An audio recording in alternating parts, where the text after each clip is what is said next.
Bom dia, gente. Vou ficar aqui mais pertinho, porque esse altar aqui é meio comprido, né? Embora o nosso tema seja veneno, contaminação, morte, doença, é com alegria que eu estou aqui para fortalecer o Fórum Baiano de Combate aos Efeitos dos Agrotóxicos e para cumprimentar, na pessoa do Dr. Pedro Serafim, as instituições públicas que estão fortalecendo essa instância, para cumprimentar, na pessoa das trabalhadoras de base agroecológica do MST, que nos brindaram aqui hoje na entrada, não só com a beleza, mas com alimentos saudáveis, mostrando que um outro caminho de produção não só é possível, mas já existe. E saudando também, na pessoa dos professores Ademário e Altino, essa universidade atenta para os problemas que torturam a população brasileira e disposta a dialogar com eles. Eu estruturei a minha fala em 4 pontos. Um primeiro em que a gente vai tentar entender como que surge esse problema dos agrotóxicos. No segundo, alguns aspectos sobre a exposição nossa no Brasil a agrotóxicos hoje. O terceiro ponto, sobre os impactos disso sobre a saúde e o meio ambiente, aí com base nas experiências nossas do Ceará e do professor Pignatti, da Federal do Mato Grosso. E um último item que a gente vai conversar um pouco sobre alguns desafios, né? Então, gente, agrotóxicos, para os agrônomos, a maioria deles hoje, é uma solução, é fonte de produtividade, é maravilha. Para muitos trabalhadores do campo, eles engoliram essa ideia e até chamam os venenos de remédio, como é o título de um livro da professora Lia. Para nós da saúde, os agrotóxicos são fontes de doença e a gente vai estudar vias de absorção, metabolismo, excreção, como a professora Lia já mostrou também. Mas a gente precisa retomar um pouco a história para entender como é que esse problema surgiu, né? E hoje eu ando muito inspirada na perspectiva da gente sulear. Sulear é o contrário de nortear. Porque eu não sei se vocês já perceberam que o mapa do mundo, é claro que já perceberam, o mapa do mundo tem o hemisfério norte, que está em cima, e o hemisfério sul, que está embaixo. E esse em cima e embaixo tem uma significação muito importante. Quem domina está em cima, né? Quem está embaixo. E se a gente pensar em termos do universo, isso não faz o menor sentido. O universo não tem norte, sul, e nem em cima e nem embaixo. Quer dizer, até o mapa mundi, ele já foi colocado de uma maneira a nos colocar num certo espaço e num certo lugar nas relações internacionais, né? Então agora eu estou trocando o verbo. Em vez de falar, nós vamos nortear o nosso trabalho, eu estou dizendo, nós vamos sulear o nosso trabalho, né? E aí eu estou começando aqui na América do Sul. Essa imagem é das terraças ou andenes que os Quechua, os Aymara, da região que hoje é Peru, Bolívia, Equador, Chile, eles construíam isso aí na Cordilheira Andina para cultivar. Então, o terreno muito pedregoso, inclinado e frio. E o que eles faziam? Recolhiam as pedras do terreno para fazer essas paredes e aí criavam um terraço, um degrau, vamos dizer assim, onde eles podiam plantar. Olha ali, uma grande área onde eles cultivavam uma enormidade de variedades de sementes. Milho, por exemplo, eles tinham uma semente para cada altitude. E quando vinha alguém visitar, perguntava, qual é a sua altitude? Ah, então é essa semente que nós vamos trocar, porque essa vai funcionar lá. Um enorme saber, né? Olha aí que beleza. Eles chegavam a alimentar populações de 60 mil pessoas, né, com esse sistema de cultivo, e isso lá perto, algumas civilizações como os Tiahuanaca, 2.000 anos antes de Cristo, ou mais, alguns autores dizem, né? Os Quechua, os Aymara, no ano 1100 depois de Cristo, já tinham até um sistema de previdência social, porque as pessoas que não podiam trabalhar porque eram adoecidas, ou as crianças órfãs, elas tinham um sistema da organização comunitária que sustentava a alimentação delas. Eles dispunham também de um enorme saber para manejar. A gente fala hoje em gestão ambiental como algo muito moderno. Sabe o que é aquilo ali? Eles já sabiam que as águas das geleiras iam vir cheias de fertilidade, mas que elas iam inundar. Então eles construíam aqueles canais entrecruzados para que a água penetrasse de mansinho, não fosse muito longe, e que quando abaixasse o nível do rio, ficasse ali já fertilizado, sem precisar de nenhum químico, né? Aliás, naquela época nem tinha, fertilizar o terreno para eles fazerem o seu cultivo. Tem estudos mostrando que esse sistema produz 20 vezes mais do que o agronegócio hoje. Pode ir? Esse é o sistema de irrigação dos Quechua, no Peru. Naqueles andenes, eles faziam canaletas esculpidas na pedra, com todo um cuidado para fazer as curvas e diminuir a velocidade, para fazer as quedas de um nível para o outro sem espirrar, fazer lama e desperdiçar água, né? E iam distribuindo essa água, inclusive com uma perspectiva simbólica bonita. Vocês veem que ali o reguinho se partiu primeiro em duas calhas, que significam o masculino e o feminino, e depois ela se parte em 4 jorros, que significam os 4 elementos básicos da vida: água, ar, terra e fogo. Pode ir? E aí eu não resisti e trouxe para vocês um trechinho do Eduardo Galeano, que vai nos dizer um pouco sobre o que tinha na cabeça desses povos, né? Os guaraus, que habitam os subúrbios do paraíso terrestre, chamam o arco-íris de serpente de colares, e de mar, de cima, o céu. O raio é o resplendor da chuva, o amigo, meu outro coração. A alma, o sol do peito, a coruja, o amo da noite escura. Para dizer bengala, dizem neto contínuo. E para dizer perdoo, dizem esqueço.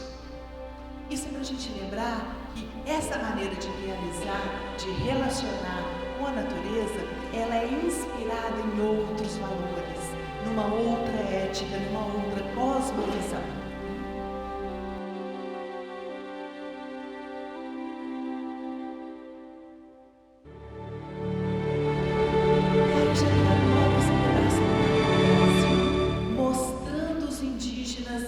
Escravizados pelos colonizadores portugueses, holandeses, franceses, né? Que vieram e começaram a tirar tudo que a gente tinha de bom. Ali são os índios extraindo pau-brasil da costa, né?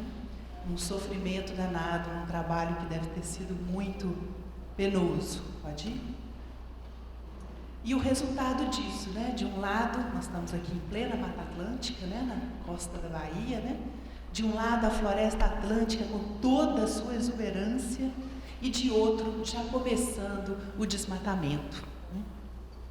Esse quadro é de 1600 e pouco. E esse elemento é muito forte. O Carlos Walter Porto Gonçalves, ele fala dessa colonização que desmata e mata.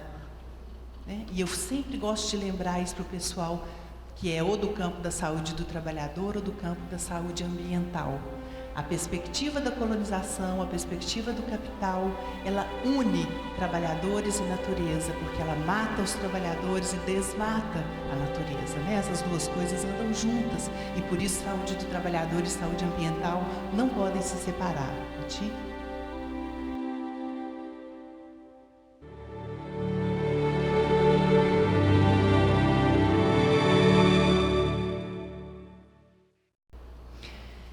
Mas a gente tem outras realidades, né? Se a gente tem esse passado dos povos originários do nosso continente, interrompida essa construção histórica magnífica pelo processo de colonização, né?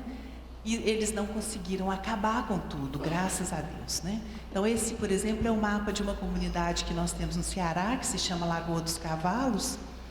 e que é uma comunidade em transição agroecológica há mais de 30 anos. Vocês podem ver que eles representaram ali as casinhas com a cisterna de placa do lado, porque eles estão no semiárido e convivem com ele, não combatem a seca como o Denox, convivem com o semiárido, né?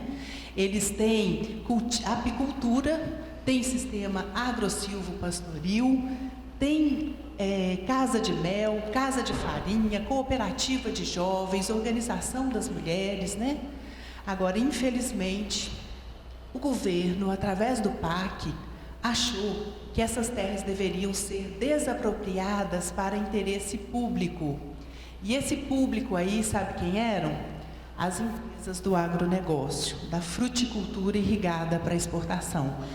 Essa e mais 8 comunidades no entorno dela foram desapropriadas para dar lugar a um perímetro irrigado do Denox, onde as terras vão ser cedidas para o agronegócio. No estudo de impacto ambiental desse perímetro irrigado, uma das frases que mais nos chocou foi aquela que o projeto poderia ser aprovado porque ele tinha vários benefícios e teria um baixo impacto negativo ao meio antrópico, porque a população local era rarefeita e ela vive de uma economia pouco significativa. Isso está escrito lá no EIA-RIMA. E essa, pode passar, por favor, essa invisibilização das comunidades é um outro desafio que a gente tem no Brasil. E aí, para nos consolar da tristeza disso, eu trouxe só um trechinho do Manuel de Barros com essas borboletas, que ele vai dizer: sendo que a importância de uma coisa ou de um ser não é tirada pelo tamanho ou volume do ser, mas pela permanência do ser no lugar, pela primazia. E essas comunidades estão lá há muitos anos. Pode ir? E aí, gente, nesse contexto, a gente consegue entender o que a gente chama de revolução verde e de modernização agrícola, né? Faltou a palavra verde ali. O doutor Serafim, Pedro Serafim, já se referiu a esse fenômeno hoje de manhã. Ele não tem nada nem de revolução e nem de verde, né? Porque ele é marcado por aquelas características básicas. Primeiro, uma expansão das agroindústrias. O ator principal no campo deixa de ser os camponeses e os trabalhadores e passa a ser a empresa, e normalmente a grande empresa e muitas vezes transnacional. Há uma utilização intensiva de sementes transgênicas, né? A incorporação da tecnologia, de insumos químicos, especialmente fertilizantes e agrotóxicos, né? E aqui é que se situa o problema que nós estamos discutindo, né? Há uma mecanização da produção. É curioso, porque acabou a guerra, acabaram as grandes guerras do século XX, e a indústria metalúrgica, que tinha criado seu parque para fazer os tanques de guerra, perguntou: e agora? Qual é o nosso mercado? E a indústria química, que tinha expandido seu parque para produzir as armas químicas que foram utilizadas, por exemplo, na Guerra do Vietnã, perguntaram: e agora? Qual é o nosso mercado? E o mercado foi criado por essa ideia da Revolução Verde. Mecanização dos tanques aos tratores e quimificação das armas químicas aos agrotóxicos, que seguem sendo armas químicas, embora para comprá-las a gente só precisa ter o dinheiro para chegar na loja, não precisa de ter mais nada. Uma outra característica é o papel do Estado nesse modelo da modernização agrícola, né? O Estado comprou essa ideia, ele atrai empreendimentos, ele oferece a infraestrutura para esses empreendimentos no que diz respeito a estradas, acesso à terra, acesso à água, pacotes tecnológicos, a pesquisa da Embrapa e de outras instituições, inclusive das universidades, né?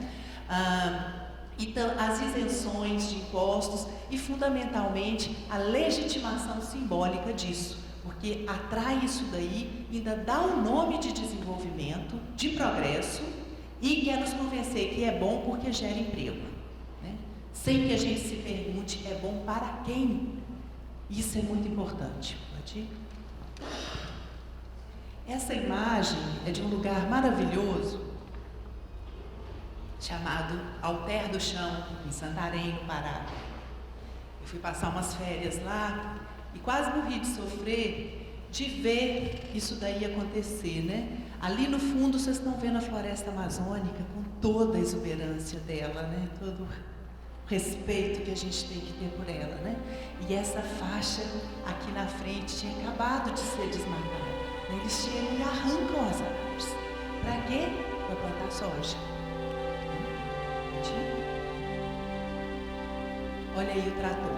Chega a doer na gente ver esse fenômeno acontecendo assim na cara. Pode ir?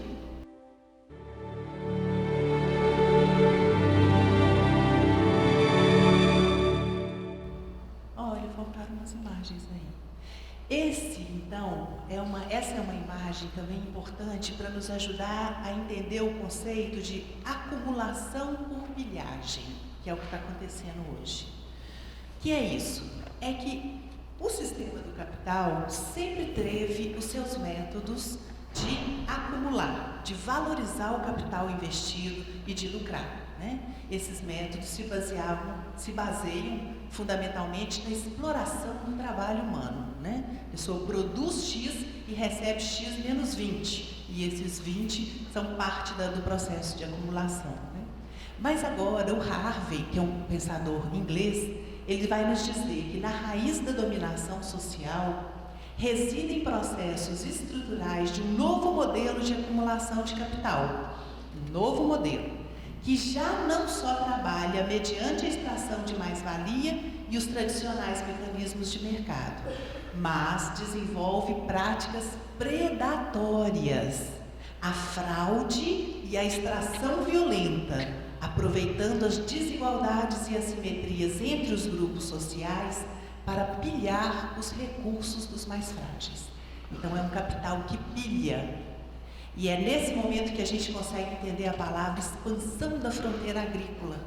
É nesse momento que a gente consegue entender o que significa para o capital hoje no Brasil o Código Florestal revisado como eles quiseram. Exatamente para abrir as portas da natureza para que eles possam alcançar ecossistemas virgens, comunidades tradicionais, populações camponesas e tomar a terra deles, pilhar os bens naturais e ali implantar esse tipo de modelo chamado de moderno. Né? A palavra moderna, nós temos que pôr muitas interrogações dentro, ao lado dela. Né? Que modernidade é essa? A quem ela serve? Pode ir? Esse é o Moisés, é um guia turístico indígena lá de Alter do Chão.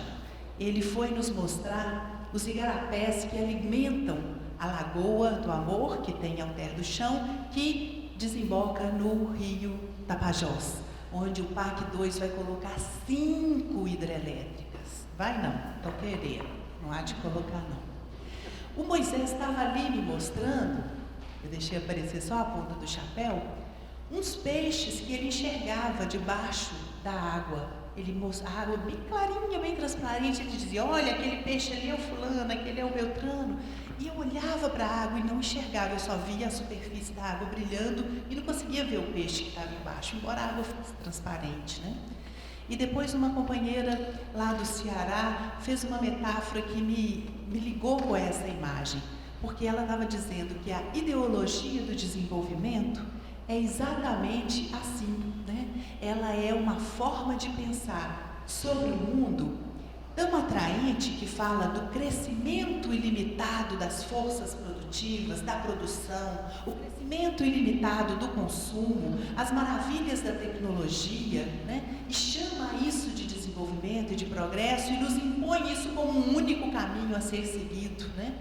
E ela é tão forte, tão brilhante, que é como a água desse rio. A gente olha e só vê o brilho, mas não vê o que está por baixo. E o que está por baixo, no caso do desenvolvimento, não é peixe, é desigualdade, é injustiça e é degradação ambiental. Então a gente tem que fazer um enorme esforço de tirar esse véu para poder enxergar esse outro lado, gente. Porque eu não quero exagerar aqui, mas o futuro da vida humana no planeta depende da gente compreender isso hoje e criar um outro caminho para a nossa história.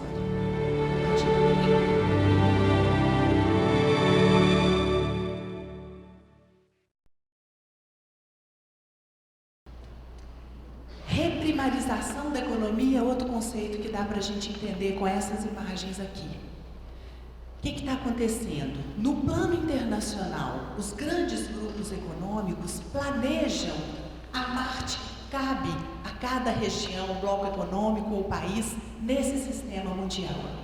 E qual é a parte que tem cabido não só ao Brasil, mas a toda a América Latina, a África e uma boa parte da Ásia? É exatamente produzir o que eles chamam de commodities. E a maioria delas são agrícolas hoje. Presta atenção. A não agrícola, o ciclo do ferro e aço, que tem a ver com mineração, eucalipto, carvão, energia elétrica e siderúrgica, para exportar chapas planas de aço para o exterior, onde elas vão virar produtos com alto valor agregado. Se a gente botar no mapa as novas siderúrgicas do Brasil, nós vamos ver que elas estão todas no litoral. Nós fizemos esse exercício na Rede Brasileira de Justiça Ambiental, porque já é para produzir e mandar para fora. Agora, as outras commodities são as agrícolas, e aí nós vamos ter a soja, que vai entrar no ciclo dos agrocombustíveis, da ração animal, né? Nós vamos ter a cana-de-açúcar, que vai entrar no ciclo do etanol e dos agrocombustíveis também, né? Além do açúcar. Nós temos o algodão, nós temos a celulose, que vem do deserto verde, do eucalipto e do pinus, né? Para ser exportada na forma de celulose, que é a parte suja do processo de produção, o papel fica lá para fora e a gente importa ele caríssimo depois, né? Nós temos a commodity da fruticultura, das frutas, né? E aí lá no Sudeste eles não enxergam isso, mas nós aqui do Nordeste estamos vendo o Vale do São Francisco, o Rio Grande do Norte, o Ceará, envolvidos nesse ciclo de produção de fruticultura, né? Os camarões, que também estão aqui no Nordeste, a carcinicultura é outra commodity, a carne de gado, que no Mato Grosso é um horror, por exemplo. O Mato Grosso, no estado, tem 3 milhões de habitantes e 30 milhões de cabeças de gado, né? Entrando pela Amazônia adentro. É a primeira etapa do desmatamento. Desmata, faz pasto, né? E em seguida vem a soja, vem o algodão, vem o milho, vem a cana atrás, né? Então isso a gente chama de reprimarização da economia, e é isso que explica a expansão das fronteiras agrícolas, a revisão do Código Florestal, do Código das Águas, do Código da Mineração e todo o processo de flexibilização. Mas não, isso daí sabe o que é? É o que o Ministério da Agricultura, Pecuária e Abastecimento planeja fazer nos próximos 10 anos. São as projeções deles para 2020 e 2021. Eles querem aumentar as exportações naquelas porcentagens que estão ali na última coluna, ó.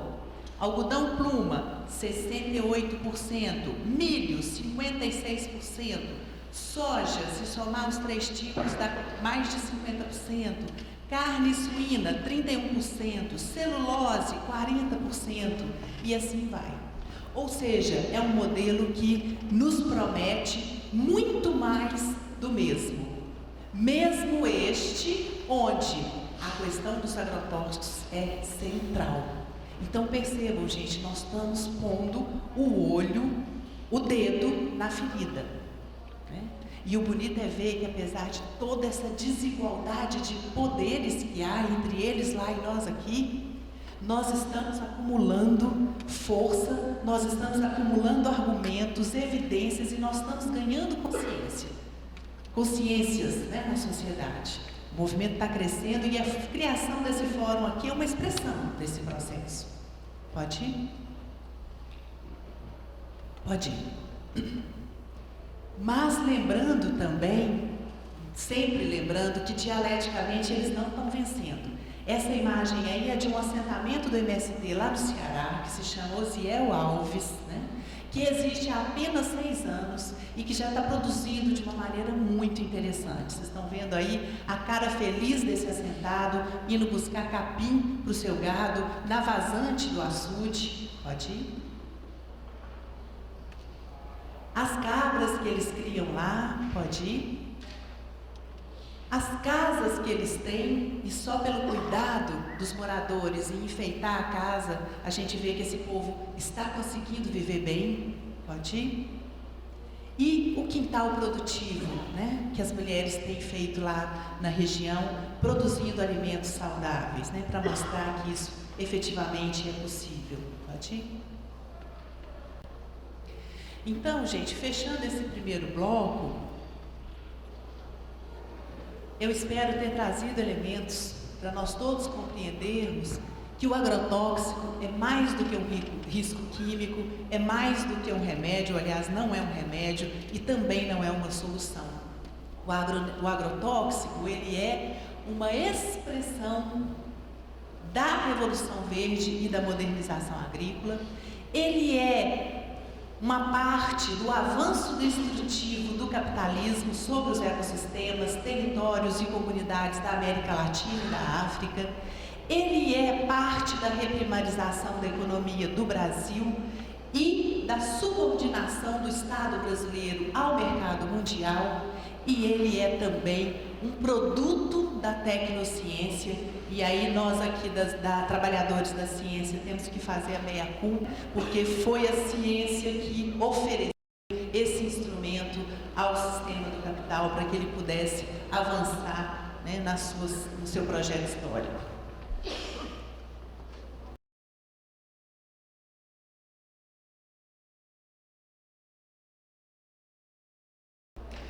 Olha ali o mercado mundial de agrotóxicos, como está crescendo, né, entre 2000 e 2009. Pode ir.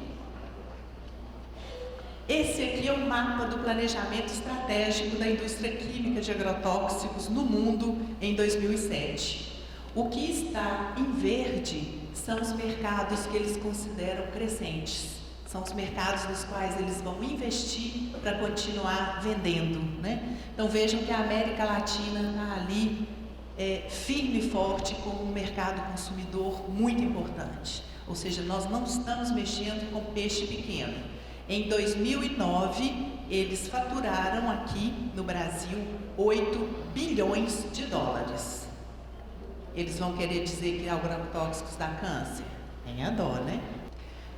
Esse aqui é muito importante. Desde 2008, o nosso país tem o tristíssimo título de campeão mundial de consumo de agrotóxicos. 2009 também, 2010 também, 2011 não saiu ainda. Em 2009, nós viramos a casa de 1 bilhão de litros de agrotóxicos. Para 200 milhões de habitantes, dá 5 litros para cada um. Vocês já ganharam de vocês desse ano? 5 litros para cada habitante por ano.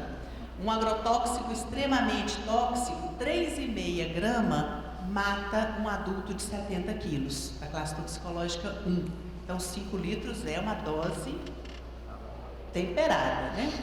Agora, onde é que esse agrotóxico vem sendo usado? Aquela coluna verde ali que mostra quase a metade, ela é a da soja.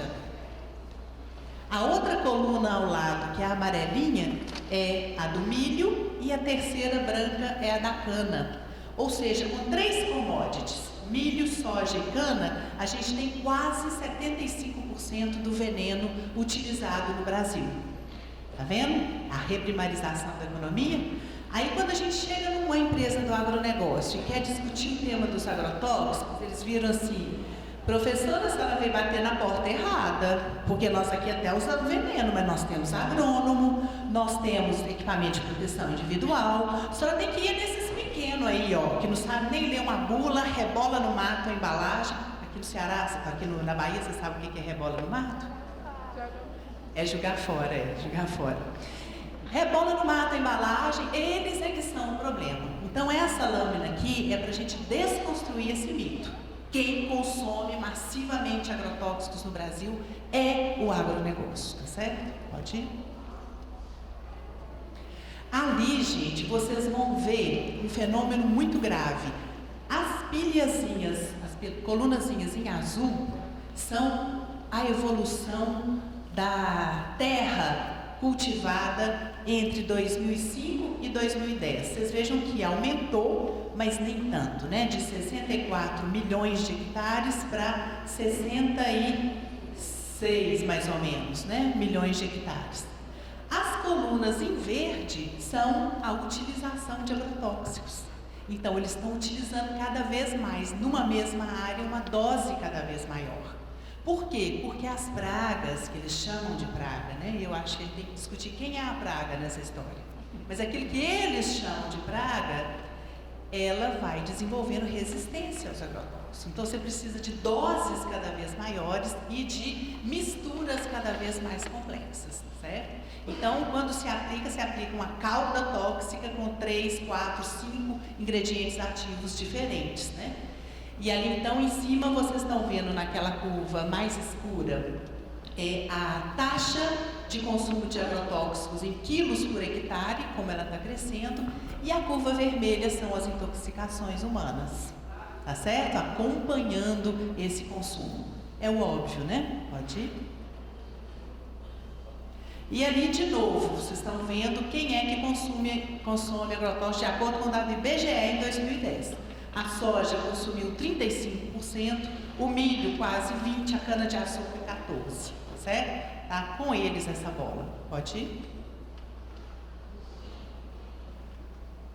Um outro mito importantíssimo da gente desconstruir é que o alimento, a semente transgênica e o cultivo de transgênicos evita o uso de agrotóxicos. Nós temos no Brasil, até 2010, 26 espécies transgênicas de soja autorizadas. Dessas 26, sabe qual é a transgenia que tem em 22? Poder tomar um banho de glifosato e não morrer. As chamadas ervas daninhas morrem e a planta não. Então, o herbicida como o glifosato, o paraquat, o 2,4-D, o glufosinato de amônia, ele foi inventado para substituir a capina química.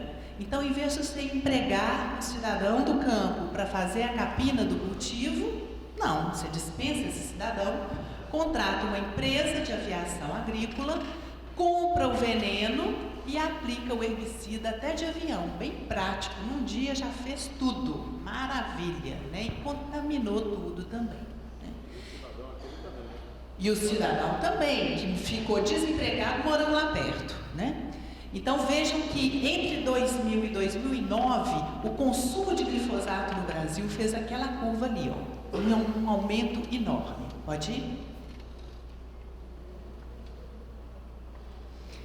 Esses dados eu já falei, pode ir? Por outro lado, né, a pesquisa de orçamentos familiares mostra que nós estamos consumindo menos arroz e feijão, né, e que a área cultivada com feijão está diminuindo. Tá vendo? Como que o Ministério da Agricultura planeja para 10 anos aumentar as exportações e não pensa na segurança alimentar, né? Não pensa na produção de alimentos. Pode ir?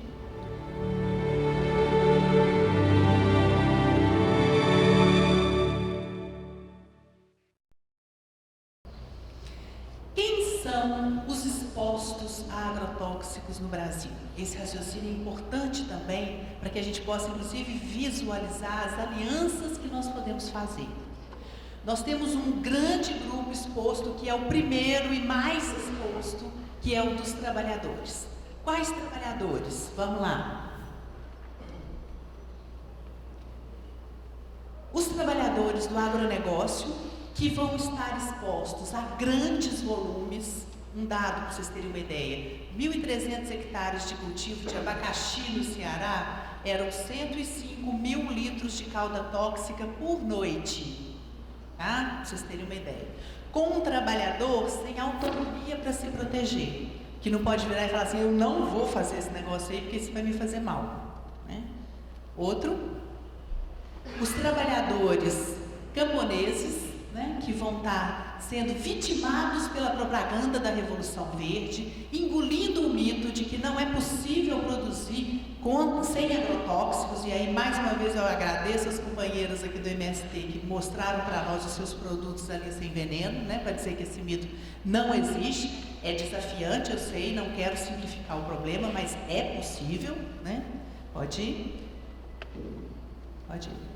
Os trabalhadores das fábricas de agrotóxicos, né, que estão diretamente expostos também, pode ir. Das endemias da saúde pública, vai lá.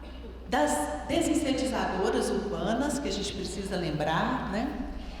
Lembrando aí da campanha da dengue, né, que também despeja veneno nas cidades. Vamos? E os trabalhadores agroecológicos, que não usam veneno, mas são prejudicados no seu modo de vida e na sua produção pelo veneno que está no entorno, né? Gostei de ver a publicação do IBAMA sobre as abelhas, porque lá na Lagoa dos Cavalos tem a comunidade de jovens, uma cooperativa produzindo mel, mas eles ainda não conseguiram capacitar as abelhas em medir as distâncias entre a casinha delas e o agronegócio. Então elas vão lá e pegam mel com veneno, né? Ele desenvolveu um método educativo para as abelhas compreenderem que não pode fazer isso. Vamos lá. Os moradores do entorno disso aí, gente, tem vários casos, né? Moradores do entorno das fábricas. Lá no Ceará mesmo eu fui intimidada, interpelada por uma fábrica que está lá, que é a 8ª do mundo, e que contamina as comunidades do entorno. E as comunidades gritaram e mostraram o problema que elas estavam sofrendo, né? Contei, inclusive, com o apoio do Dr. Serafim, desse Fórum Nacional, para enfrentar aí essa agressão da empresa. Os moradores do entorno dessas fazendas, e lá no Ceará eles chamam de fábricas, porque o processo de trabalho no agronegócio é tão tecnificado, é tão taylorista, fordista, que eles chamam de fábrica de abacaxi, fábrica de mamão, fábrica de banana, né? Quem está no entorno está muito atingido. Por quê? Porque eles vão se expandindo e eles vão encurralando as comunidades. Esse final de semana nós tivemos o nosso encontro estadual de agrotóxicos, trabalhamos com o pessoal da geografia numa metodologia de cartografia social e as comunidades mostraram como elas estão ficando encurraladas pelo agronegócio, chegando no quintal delas, né? Inclusive comunidades indígenas enfrentando isso. E também, vamos lá, os moradores que não estão diretamente naquela área, mas que vão receber, por exemplo, a água de um rio que está contaminado, né? Eu soube, por exemplo, de um assentamento do MST no Rio Grande do Sul, que batalhou para fazer um arroz orgânico, batalhou para juntar o dinheiro para certificar esse arroz como orgânico, e na hora da análise deu veneno. De onde vinha o veneno? Do rio que passava dentro do assentamento, que tinha fora do assentamento uma contaminação por agrotóxicos. Ou o caso do Xingu, no Mato Grosso, em que todas as nascentes dos rios que percorrem a enorme reserva do Xingu estão em áreas de agronegócio e as águas já chegam na aldeia contaminadas com agrotóxicos. Pode ir? Nós, consumidores de alimentos, né? Eu ainda vou mostrar alguns dados para vocês desistirem de almoçar e ficarem para o debate. Nós tivemos um evento no CONSEA, no Conselho Nacional de Segurança Alimentar, quinta-feira agora, lá em Brasília, e realmente alguém fez essa questão de ordem. Suspende o almoço, porque já perdemos o apetite mesmo, então vamos ficar aqui debatendo, né? Vamos lá? E toda a sociedade, isso eu queria frisar, por um fenômeno que a gente chama de externalização dos custos, né?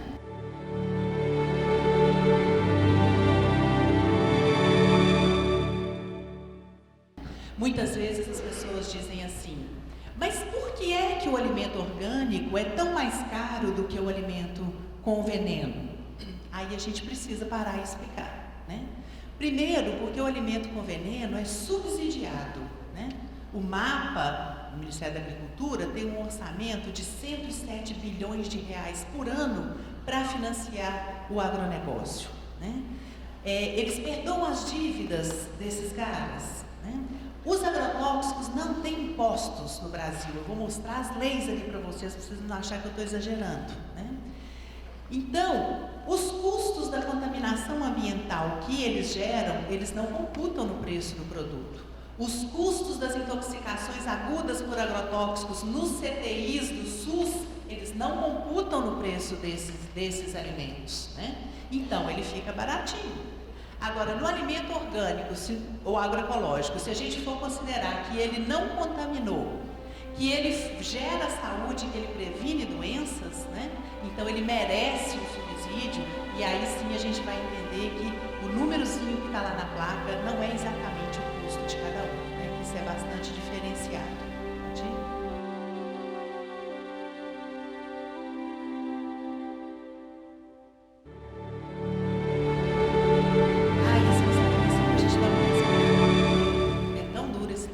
A gente vê problemas tão sérios e é importante que a gente compreenda as coisas, mas não desista, né? Não estou aqui falando de coisas tão graves para a gente sair daqui e falar assim, nossa senhora, isso aí não tem jeito não. Não é essa a ideia, né? Isso tem jeito sim. Vamos lá. Pode ir? Quais são, mais um, os impactos dos agrotóxicos sobre a saúde? Já estou entrando no terceiro item, ó, acho que vai dar tempo. Nós temos, pode clicar mais uma vez, por favor. Nós temos dois grandes grupos de efeitos dos agrotóxicos. Temos os efeitos agudos, que são as intoxicações agudas, que aparecem quando a gente é exposto a um volume significativo de veneno num tempo curto. Por exemplo, pulverizou hoje o dia inteiro e chegou em casa com muita dor de cabeça, com os olhos ardendo, com a garganta ardendo, ou com fraqueza nas pernas, ou engulhando, como se diz no Ceará, né, que é com náusea.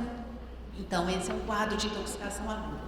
Agora, nós temos um enorme grupo de efeitos crônicos também, que são aqueles relacionados à ingestão diária, de pequenas doses, de vários compostos diferentes, ao longo de um tempo grande. Que é muito a situação do consumidor, do morador no entorno, né? Tem a ver com aquela ida, a ingestão diária aceitável que a professora Lia estava discutindo conosco, né?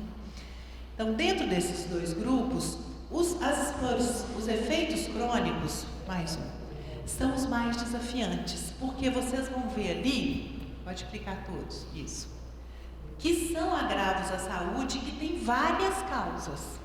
Então, se você aperta e fala assim, isso tem a ver com agrotóxico, aí o outro colega vira e fala assim, ah, mas pode ser hereditário também.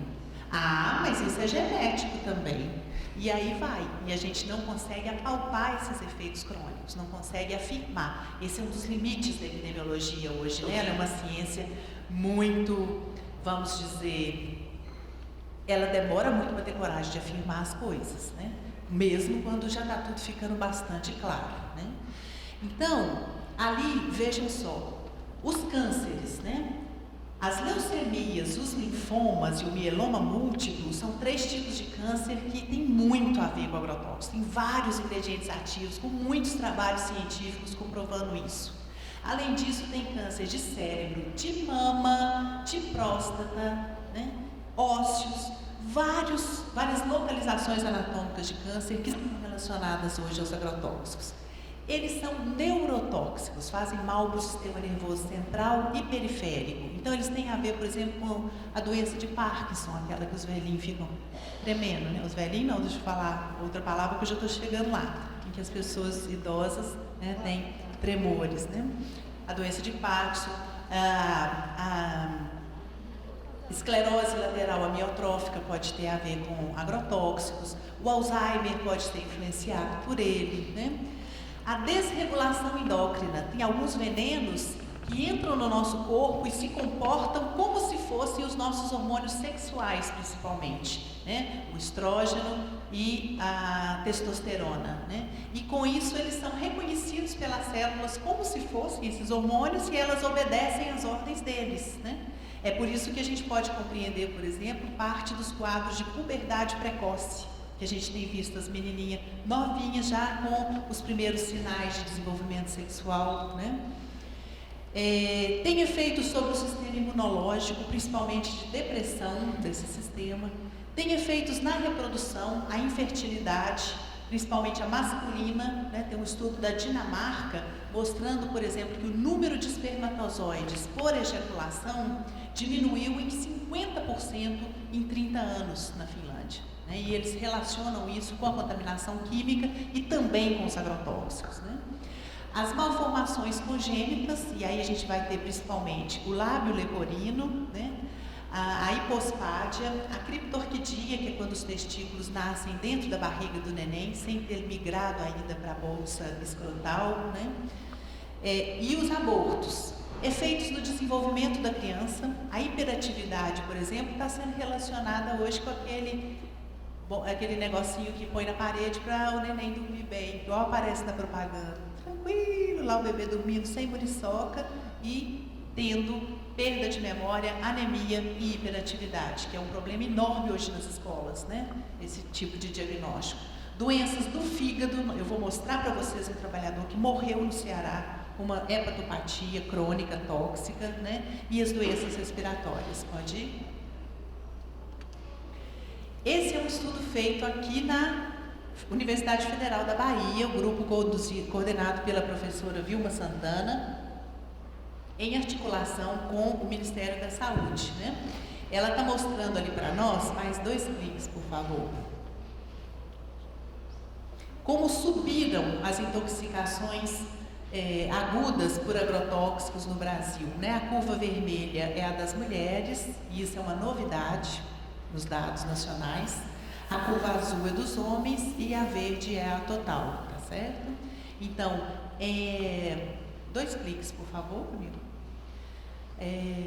A gente tinha, em 2007, um coeficiente de intoxicação de 1,27 em 1000, e em 2011 esse coeficiente já passou para 2,88. 1,27 para 2,88, mais que dobrou em 5 anos, tá certo? 4 anos, pode ir? E essa lei, pode clicar várias vezes. Nós descobrimos casualmente que em 1997 o governo federal fez um decreto isentando as empresas de 100% do IPI, PIS/PASEP e COFINS e de 60% do ICMS em relação aos agrotóxicos. Ou seja, nós temos um incentivo fiscal no nosso país para o consumo de agrotóxicos. Para o cigarro, para a bebida, tem uma sobretaxação, por quê? Porque já sabe que eles vão onerar o sistema de saúde. Então, quando você consome, você já dá a sua contribuição para o mal que aquilo vai te fazer e a assistência que você vai ter depois. No caso dos agrotóxicos, não. O mal é para o ambiente das pessoas e não há taxação. Alguns estados, como o Ceará, o Mato Grosso e São Paulo, espero que a Bahia não, elevaram essa isenção do ICMS federal de 60% para 100%. Então, a isenção é total. Esse é um dos pontos que eu acho que todos os fóruns no Brasil precisam de pegar na unha, porque é um ponto crucial para estimular o consumo de venenos no Brasil. Pode ir? Pode passar todas essas aí para a próxima. Pode seguir. Pode. Agora é a hora de tirar o apetite. O Ministério da Saúde, através da Anvisa, tem um programa que se chama Programa de Análise de Resíduo de Agrotóxicos em Alimento, PARA. Esse programa coleta amostras de alguns alimentos, frutas, verduras e legumes, em supermercados e analisa para ver o teor de agrotóxicos que tem nelas. Os resultados estão ali, os de 2009, mas os de 2010 são parecidos e os de 2011 não saíram ainda. Mostram que havia veneno em 63% das amostras analisadas. Dessas, do total de 100%, 29 delas, ou seja, metade dessas que tinham veneno, era completamente imprópria para o consumo. 30% praticamente dos alimentos amostrados. Por que era imprópria? Ou porque tinha veneno acima do valor máximo residual, e aí todo aquele questionamento que a professora Lia fez, de que número mágico é esse, que acima dele nós estamos felizes, abaixo dele nós estamos felizes e acima dele nós estamos lascados. Ou porque tinha venenos proibidos para aquele cultivo. Né? Por exemplo, o veneno é permitido para pêssego e para maçã e apareceu na folha da alface. Não podia ter usado, né? E isso acontece também. Então vejam, gente, a situação de segurança alimentar da nossa população. Eu, como médica, sou obrigada a dizer para os pacientes que é preciso a gente diminuir o consumo de carne, de carboidratos e aumentar o consumo de frutas, verduras e legumes, né? Como que a gente vai dizer isso com um cenário desse? Com as comidas cheias de veneno. Pode ir? Essa aí é uma história clássica do pimentão, né? Aquelas palavrinhas enormes ali embaixo são os venenos que foram encontrados nas amostras de pimentão. São 19 ingredientes ativos diferentes. Então, se para sua salada só tiver pimentão, você pode falar, é uma salada só que é de veneno, certo? Vários ingredientes. Pode ir.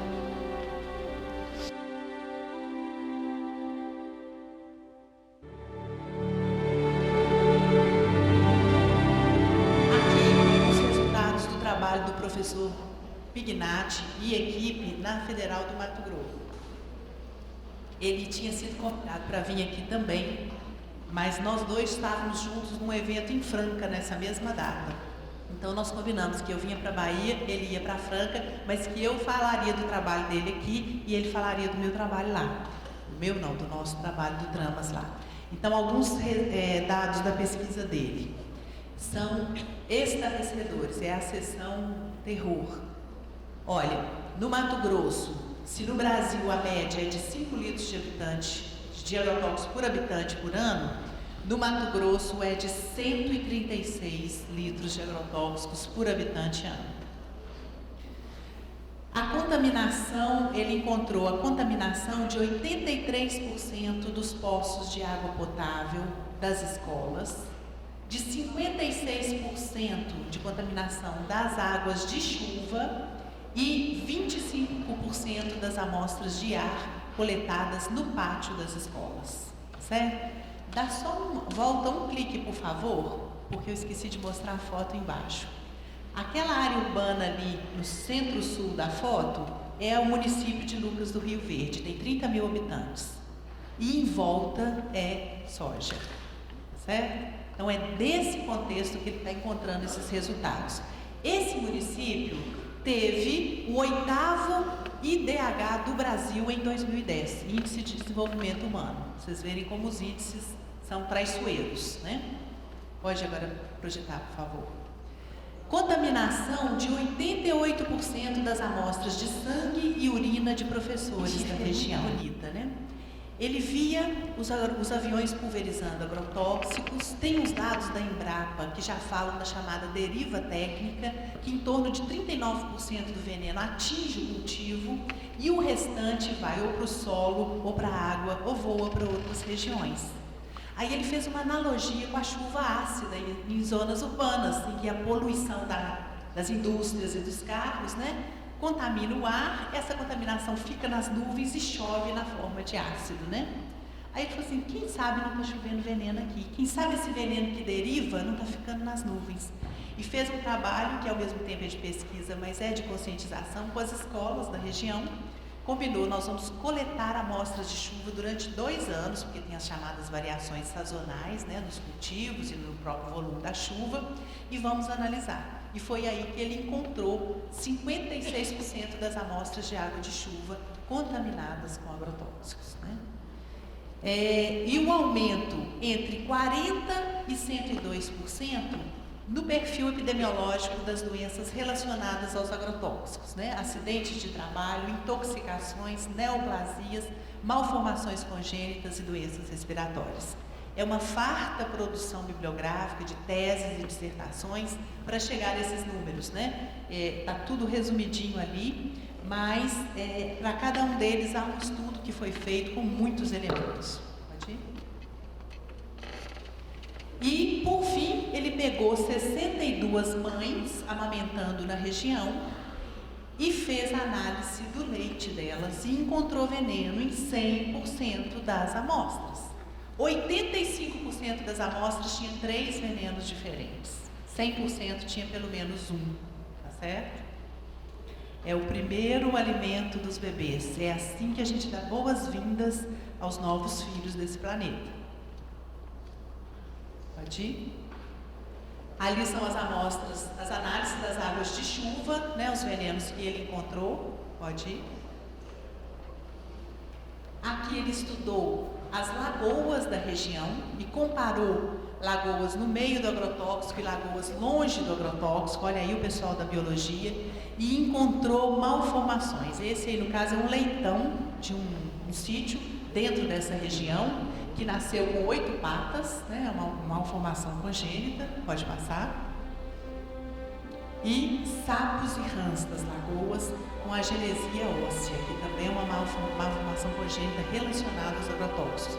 E ao comparar as lagoas contaminadas e não contaminadas, ele pôde afirmar que a presença de malformações congênitas foi 3,6 vezes maior nas lagoas contaminadas. Tá certo?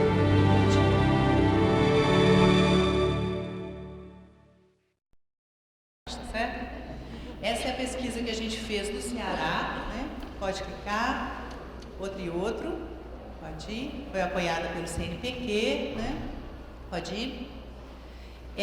O estudo foi organizado, a pesquisa foi organizada em 4 estudos, exatamente porque a gente já sabia que agrotóxico não é só um risco químico, né? Então nós tivemos um estudo 1 para compreender o contexto sócio-histórico, o estudo 2 para ver a contaminação ambiental, o estudo 3 que foi para ver a saúde das pessoas, e aí nós analisamos 545 trabalhadores dos diversos segmentos do agronegócio, da agricultura familiar, assentamento do MST, comunidade agroecológica, né? E um 4º estudo voltado para ver as alternativas de produção agroecológica e as alternativas das políticas públicas, né? Como é que estavam sendo construídas. Era uma equipe multidisciplinar, de cerca de 24 pesquisadores, de várias áreas do conhecimento, que resultou em dissertações, teses, etc. Pode ir?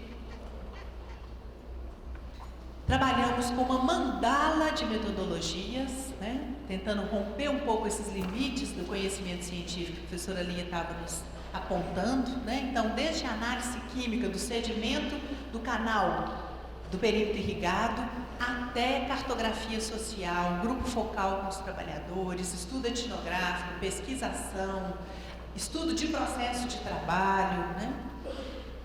Pode ir? Essa é a região, fica na Chapada do Ocodi, na fronteira entre o Ceará e o Rio Grande do Norte.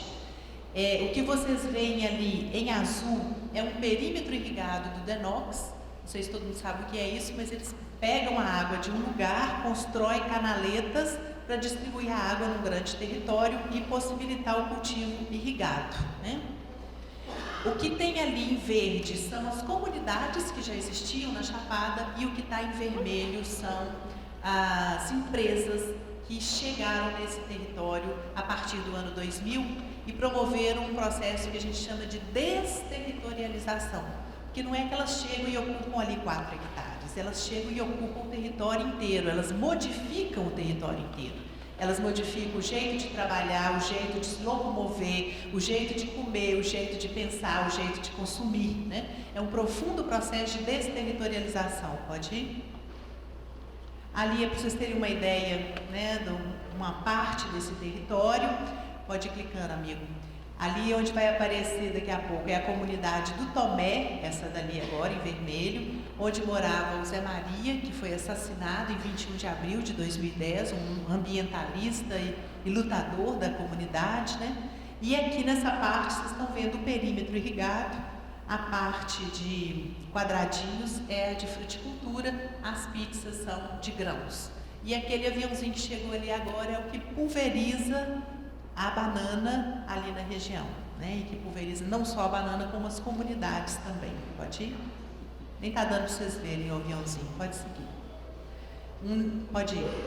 Pode passar. Aqui é uma das comunidades atingidas por esse desenvolvimento, né? Nessa comunidade da Lagoinha, são 10 mil habitantes, chegou uma empresa de 4 mil hectares de melão, e ela só produz agora, de agosto a dezembro, que não chove de jeito nenhum no Ceará. Eu ontem dei graças a Deus de ver uma chuva, achei maravilhoso a chuva. E aí eles plantam, é um cultivo rápido do melão, né? Eles atraem mão de obra de outras regiões para trabalhar para eles, porque são 4 mil trabalhadores, não tem ali. E atrás deles já vem as trabalhadoras do sexo também, porque os trabalhadores migram sem suas famílias, né? Então, quando a gente fez esse mapa social da comunidade, com a equipe do Programa de Saúde da Família, camponeses, gente da associação, da escola, da juventude, eles desenharam ali em cima, um clique por favor, uma área cheia de camisinha, o símbolo na legenda é de camisinha. Aí nós perguntamos, mas por que essa área aqui? Eles disseram, é a estrada do agronegócio. E foi aí que eles puderam compreender por que a gravidez na adolescência está 3 vezes maior do que a média nacional nessa comunidade. Né? Quer dizer, que esse modelo não dá só intoxicação por veneno, não. Tem os filhos do veneno também, né? Pode ir? Esse aí é o sistema de cultivo do melão. Eles utilizam uma lona preta por baixo, depois esse TNT branco por cima. Isso daí está do lado de um assentamento do MST, que eles plantaram 17 hectares de caju anão orgânico para garantir a comunidade na seca, por causa da castanha, né? O que aconteceu? Deu uma praga no melão chamada mosca branca, eles meteram veneno, o que as moscas brancas fizeram? Foram para o cajueiro, né? Então é uma forma de prejudicar. Por isso que uma das coisas que a gente está reivindicando são territórios livres de agrotóxicos e de transgênicos, para que as pessoas tenham o direito de produzir sem veneno, né? Não se transformar em refúgio dos expurgos do agronegócio. Mas o licenciamento ambiental exigiu dessa empresa que ela comprovasse que ia fazer a destinação adequada desses plásticos e dessas lonas, porque as embalagens vão para a unidade de processamento de embalagens que é em outro estado, no Ceará não tem não. Aí a empresa fez, sabe o quê? Montou uma empresinha, que vocês vão ver agora, com um morador lá da Chapada, falou, quer virar empresário? E montou com ele essa empresa, que é chamada de Usina de Reciclagem de Agrotóxicos. Trabalham aí 25 mulheres, dobrando esses plásticos, lavando, picando e montando fardos para mandar para São Paulo, para ser reciclado. E o nível de consciência do entregador é tanto que quando a gente chegou lá e começou a arder os olhos e dar comichão assim na boca, formigando o lábio, a gente falou assim, mas aqui não tem agrotóxicos? Tem, mas não preocupa não, porque esse plástico vai ser usado para fazer sacola de lixo. Quer dizer, nem tinha passado pela cabeça dele que aquelas trabalhadoras estão expostas a muito agrotóxico, né? Nós temos um videozinho de 7 minutos sobre esse negócio que é impressionante, essa usina daí. Pode ir? Para a gente ver que na cadeia produtiva, até das empresas transnacionais e moderníssimas, tem isso aí embutido, né? Pode passar? Pode passar, os astronautas aí, né, da aplicação do veneno. Isso daqui, gente, é para educação do consumidor. Depois que a banana foi cultivada com bastante veneno, quando ela vai ser empacotada para ser exportada ou para ser vendida no mercado, ela ainda leva um último banho de despedida. Não tem a despedida de solteiro? Tem a despedida da banana também. Então ela leva ali aquela caixa. Cadê, amigo? Volte aí um pouquinho. Ali, aquela caixa metálica ali contém agrotóxicos que são o último banho de veneno das bananas. Vocês vejam que elas já estão inclusive etiquetadas, né? E que já vão ser embaladas e ainda levam um banho de banana. Então, muito cuidado com as cascas também, gente. Pode ir? A pulverização aérea, pode apertar mais um, né? Eles usam 3 tipos de veneno extremamente ou muito tóxicos, tanto do ponto de vista humano quanto do ponto de vista ambiental, pode ir. E eles matam, né? O Ministério Público acaba de indiciar o proprietário de uma dessas empresas da região como mandante do assassinato do Zé Maria. 2 anos depois, em que os movimentos sociais vinham dizendo isso, né, com medo de dizer, mas muitas evidências, e foi feita a investigação, o Ministério Público avaliou e indiciou o empresário como mandante do crime, ele e o gerente geral da empresa. Pode ir? Ai, essa é para respirar. Pode ir? Pode ir? Então, nós temos lá na nossa pesquisa que 99,7% dos trabalhadores do agronegócio que nós examinamos tinham contato com agrotóxicos e 97,9% dos agricultores familiares também tinham esse contato. Para mim, a pesquisa podia parar aqui. Por quê? Porque se há o risco, não precisa de fazer exame para ver se vai ter o dano. Já tem um monte de artigo científico mostrando. Se eu já sei que a substância tal provoca leucemia, por que eu vou perguntar se no semiárido, no trabalhador da banana e no Zé Maria, ela provoca também? Que brincadeira sem graça é essa? Então, quando a gente tenta definir um contexto de risco, ele deve nos fortalecer para agir independentemente de comprovar que tem dano. E essa ideia é importante da gente se fortalecer, porque é o argumento do outro lado, sabe? Mas como você prova? Tem já literatura científica provando, né? A fartura de ingredientes ativos, né? E aí toda essa zona de ignorância que a gente tem, como a professora Lia já apontou, sobre os efeitos combinados desses produtos, né? E o fato de que 68,5% dos agrotóxicos utilizados na região são de classe toxicológica 1 e 2, né? Aqueles extremamente ou muito tóxicos. Pode ir? Então, nós encontramos que 23% dos trabalhadores, no momento do exame, tinham um quadro de provável intoxicação aguda, através do critério da OMS para diagnóstico, né? 56,7% não procuraram nenhum tipo de atendimento, isso é muito grave. Os trabalhadores adoecem e passam mal calados dentro de casa, tomam leite para desintoxicar, e vocês sabem que o leite vai aumentar a absorção se ele for um composto solúvel em gorduras, né?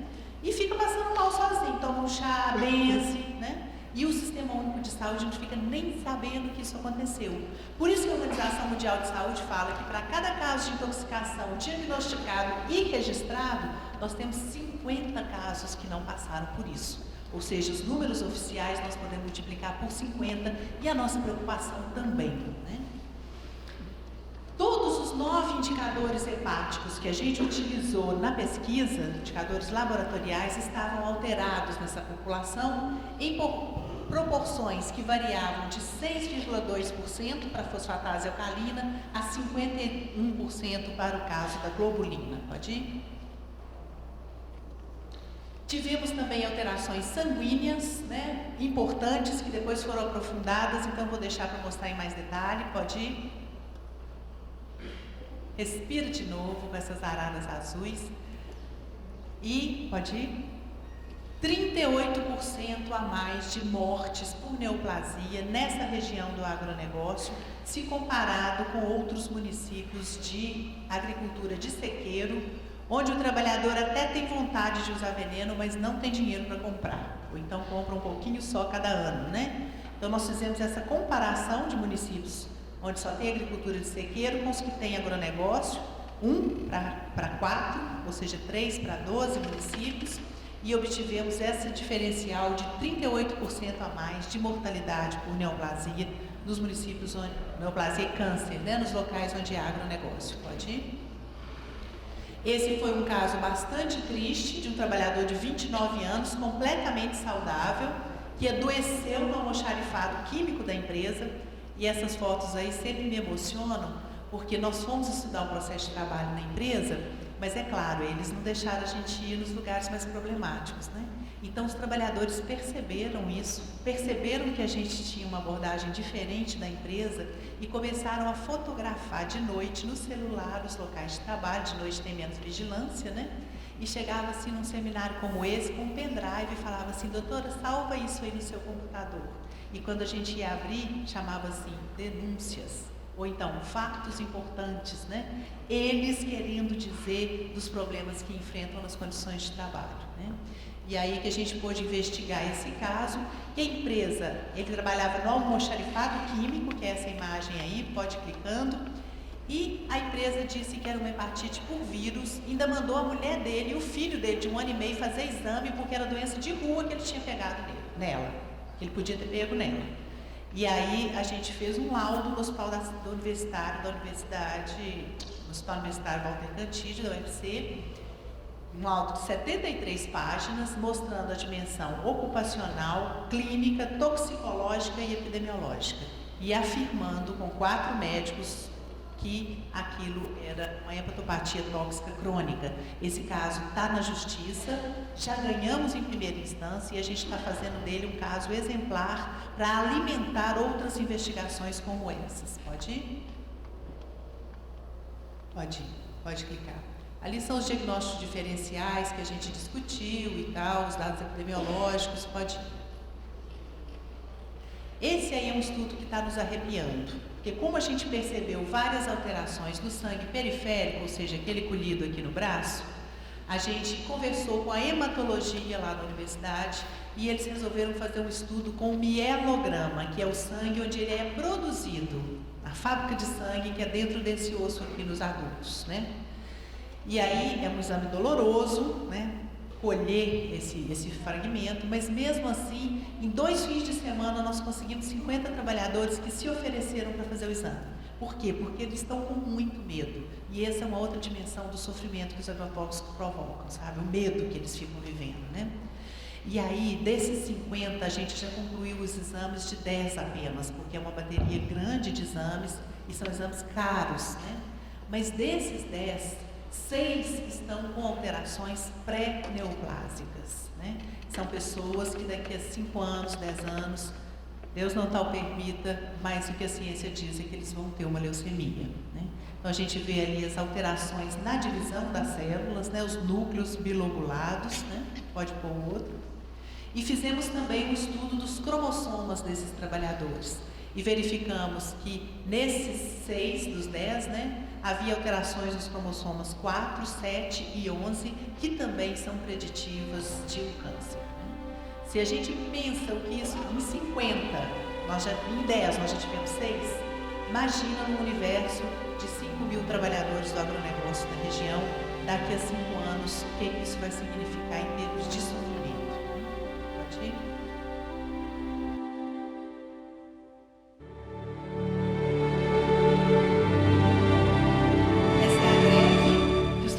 Fizeram agora em 2012, então de vez em quando a gente levanta a cabeça, né? Eles estão vencendo? Nem tanto, né? De repente, 400 trabalhadores da Badana entraram em greve. E 2 reivindicações eu quero chamar a atenção. Uma é a de que esses 6 trabalhadores que já tinham exames alterados fossem remanejados com uma função não exposta a agrotóxicos. Eu chorei de emoção quando eu vi isso, porque como médica, na pesquisa, a única coisa que a gente podia fazer com esses trabalhadores com exame alterado era tirar eles da exposição, para que, pelo menos, a doença não venha tão rápida, né? Não agrave ainda mais o quadro. Só que eu fui conversar isso com a coordenadora do INSS lá no Ceará e ela foi muito simpática, muito acolhedora, mas ela disse, olha, nós indenizamos incapacidades, nós não fazemos prevenção. Eles não têm uma doença clínica ainda, eles não têm um CID, aquele códigozinho da doença. Então eu não posso fazer nada por eles. Quando eles estiverem com leucemia, você vem me procurar. Menos, né? Então eu estava assim, sem saber o que fazer com esses casos. Eu estava conversando com o Ministério Público, sabe o que a gente ia poder fazer quando os trabalhadores entraram em greve e politicamente garantiram a saúde de seus companheiros, né, exigindo que a empresa retirasse eles daquele local, né? A outra reivindicação é bonita também, mas não vou falar porque o tempo está curto. Pode ir. Respira, esse é um... Vocês já desconfiaram que passei as férias no Pantanal, né? Pode ir.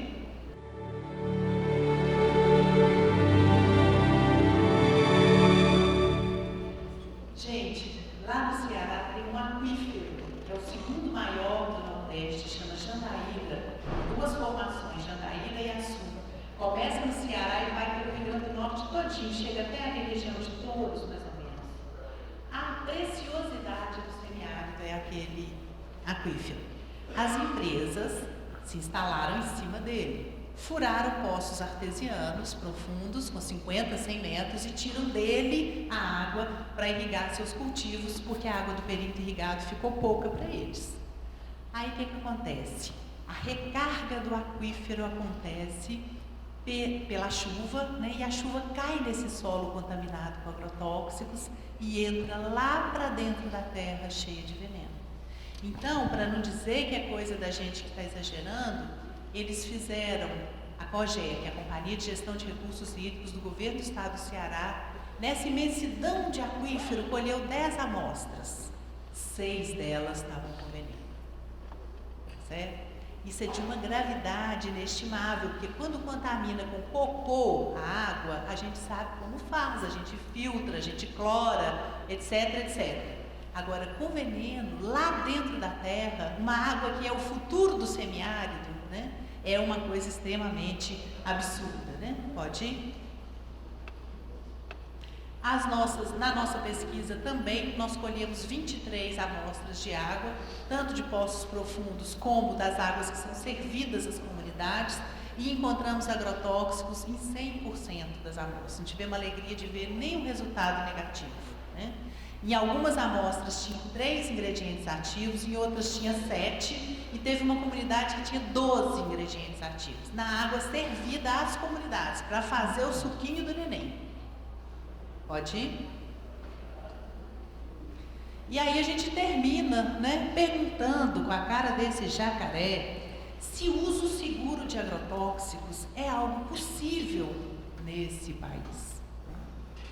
Será que a gente pode acreditar nesse discurso de que agrotóxico é perigoso, sim, mas que existem leis, que existe um sistema de monitoramento, de fiscalização, de assistência técnica, de capacitação dos trabalhadores, que isso então nos faria confiar que os agrotóxicos estão sendo usados de forma segura? Para 32 milhões de trabalhadores rurais, oh Deus te pague, irmão. Para 32 milhões de trabalhadores rurais, é por isso que a gente tem sentido de uma maneira muito forte a vulnerabilidade do Estado brasileiro, né? Na hora de atrair as empresas do agronegócio, de oferecer infraestrutura e isentar de impostos, eles são de uma competência admirável para financiar pelo BNB, o BNDES, o Banco do Brasil, muito competentes. Outro dia nós chamamos um técnico do governo para dar uma aula lá na nossa pós-graduação, todo mundo ficou encantado, está bem vestido, fala bem, fala inglês, com uma cartilha toda lustrosa, bem ilustrada, colorida, sabe? Para isso eles são muito competentes. Agora, na hora de atender os trabalhadores intoxicados e notificar os casos, na hora de ver os agrotóxicos proibidos que estão entrando do Paraguai e sendo utilizados na região, na hora de ver o aquífero contaminado, isso eles não têm condição de fazer, infelizmente, porque não temos recursos, a diária, o carro, o fiscal, o laboratório, o equipamento, aí já não pode fazer nada. E é isso que tem nos doído muito, sabe? De ver que o Estado autoriza, atrai, financia, estimula esse sistema e não cuida das mínimas condições para que esse uso seja feito com menos dano para as populações e para a saúde das pessoas, né? Pode ir? Então eu termino com esse rosto que está aí atrás, é do Zé Maria, é esse trabalhador que lutava contra a pulverização aérea e foi assassinado com 25 tiros. Um tiro só teria bastado para matar ele, né? Os outros foram todos aqui do tórax para cima e eu senti que tinham outros endereços também, esses outros tiros, né? Ele vai dizendo: somos explorados pelos grandes empresários que tiram os couros dos pobres, ficam mais ricos e depois levam a fortuna, deixando a chapada desmatada, seca e o pobre cada vez mais pobre. Vejam como ele compreende, né, esse ciclo de alterações. Pode ir? Queria mencionar também a campanha permanente pela vida como um espaço de diálogo muito legal para o fórum, né? De trazer as questões que estão sendo diagnosticadas na medida em que a campanha dialoga com os territórios, com as comunidades e com os trabalhadores, né? E as bandeiras que a gente vem defendendo nesses últimos 2 anos. O fim da pulverização aérea no Brasil, a proibição dela. A Europa proibiu, gente, a União Europeia proibiu no dia 13 de janeiro de 2009. Né? Por que nós não podemos proibir também?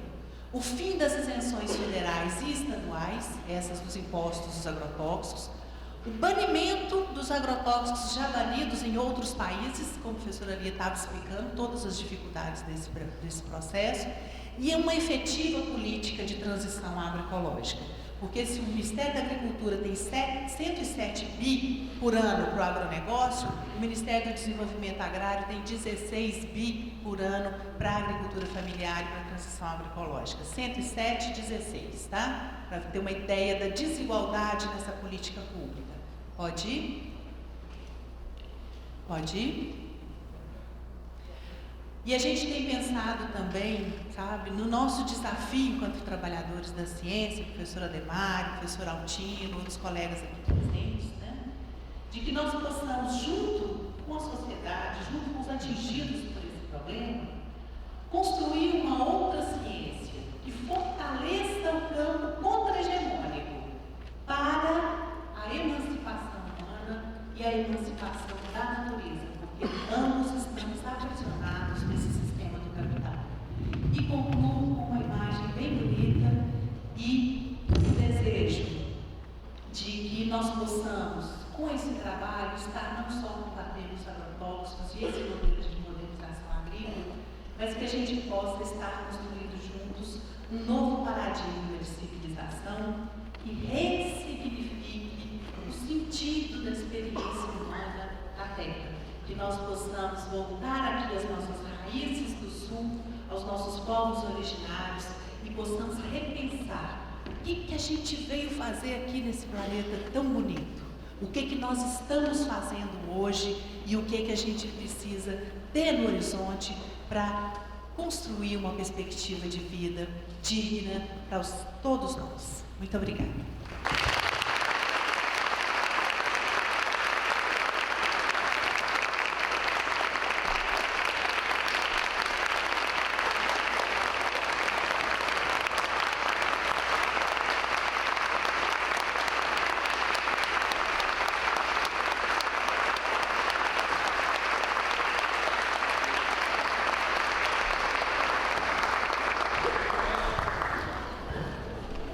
Agradecemos, professora Raquel Rigoto, convidamos as nossas palestrantes ilustres para a mesa.